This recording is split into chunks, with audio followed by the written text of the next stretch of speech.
শালা পোলাটা তো বিয়ে করে এলাম অনেকদিন হয়ে গেল, কিন্তু পোলার শাশুড়িতে তুলে আমার বাড়িতে ঘুরতে এলো না। পোলার শাশুড়িটা আমার দেখতে মন যাইতেছে। ভালো আছেন বিয়াই? এই তো বিয়াই, আপনি একা আইছে? বেনি তুই জ্বর আইছে। জড়াইছে? আরে বেনি দেয়া লাগে এমন তো শোনা। হালা সালাম বেনি করতেছি, বিয়ে আমার যাওয়া হলো। বিয়াই কিছু কইলেন? না বিয়াই, সালাম দিলাম, কইলাম কি যে এবার ঈদে আপনি সবাই ডাকবো, অনেক বড় অনুষ্ঠান করুন, বুঝছেন? আচ্ছা বিয়াই, আমি একটা কথা বলতেছি শুনেন। হ্যাঁ কর। ঈদের দিন তাই বললো, ওরাই বললো। এখানে আপনি ওরা দাওয়াত দিতে এলাম। দাওয়াত দিবেন ভালো কথা, বেনিরে ভালো মতো স্বাস্থ্য করে।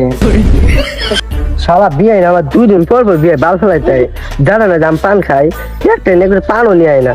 আবার বিয়ে করে বিয়ে আমি আবার যাই লই গেলে খালি হাতে যাম, খালি হাতে যাবো আর বেনি রেখে তুই আইবো। বিয়াই দাওয়াত তো দিলাম ভালো কথা, জায়গা বাড়িতে অনেক কাজ আছে, আয়েন বেনি নিয়ে ঘুরতে আয়েন। মনে করে যায়েন।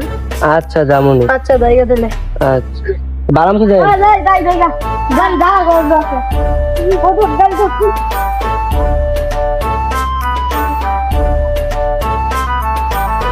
বাল খেলাইতে আইছে আমার একটা দাওয়াত দিতে, বেনিরে লগে নিয়ে আইতো, 2-3 দিন থাকতো, বিয়ে থাকলে থাকলো, না থাকলে যাইতো না, বেনি আমার লগে থাকতো। আচ্ছা যা হোক হয়েছে, বিয়ে দাও দিয়েছে, আমি আমার দোকানটা দেখ খুলি, দোকান খোলার সময় হয়েছে 9টা বাজে।